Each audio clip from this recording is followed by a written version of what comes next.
Nah, si edukasi ini yang sebenarnya kita jadi sangat terbantu dengan pandemi gitu ya, karena orang harus di rumah, orang mulai sadar akan.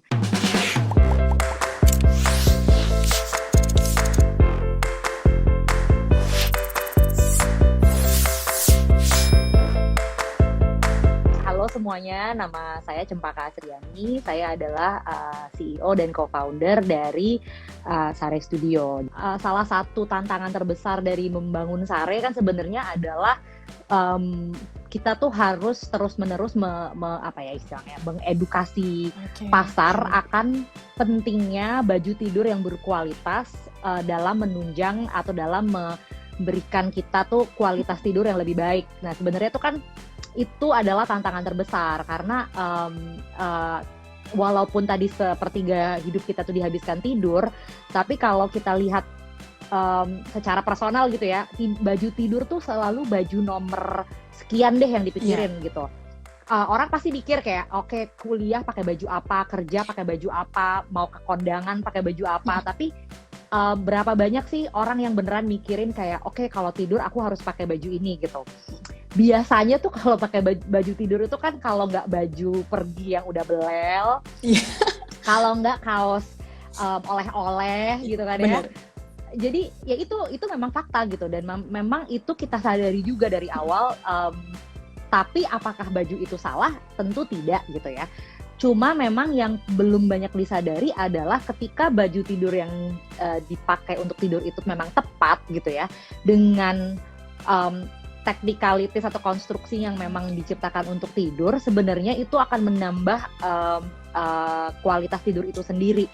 Nah, si edukasi ini yang sebenarnya kita jadi sangat terbantu dengan pandemi gitu ya, karena orang harus di rumah, orang mulai sadar akan, ya pertama di rumah kebutuhan baju rumah jadi meningkat gitu. Udah gitu kan kita di rumah karena ada wabah penyakit yang mengharuskan kita jadi lebih aware lagi soal menjaga imun misalnya. Nah, jadinya tidur tuh jadi orang jadi mulai kayak oh iya ya, kalau tidur cukup imunnya jadi naik nih. Jadi kita istilahnya banyak terbantu sih dari situ gitu. Jadi orang jadi kayak mulai sadar gitu.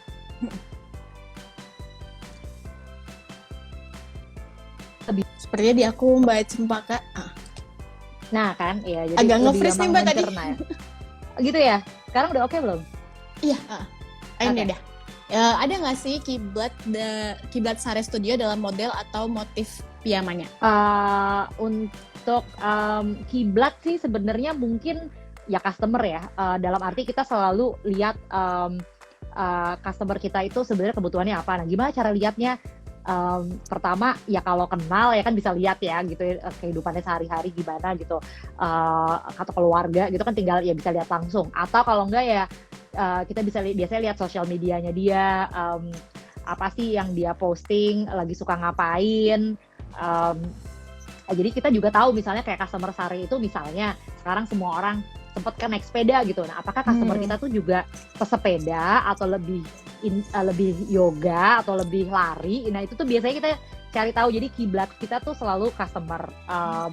Kalau untuk model dan motif, kita masih karena produknya produk fashion ya, walaupun memang bukan brand yang kita bisa bilang trendy, kita tetap juga berkiblat pada tren fashion. Jadi kita juga lihat misalnya di kota-kota fashion dunia gitu ya, seperti misalnya Paris, London, New York, dan Milan tuh biasanya mereka kan, ini teknis juga sih, tapi mereka kan selalu misalnya ada fashion week dan selalu setelahnya muncul tren gitu ya, apa sih produk-produk atau ya tren apa yang akan menjadi tren gitu. Nah, kita biasanya lihat dari situ juga sih gitu. Wah, itu tadi jadinya bisa menyeimbangkan antara tren sama value-nya kita ya Mbak. Karena tetap piyama, tetap baju tidur, tapi motifnya mungkin yang ikut tren. Wah, itu keren sekali Mbak. Iya, jadi harus cari titik tengahnya gitu sih, Cik.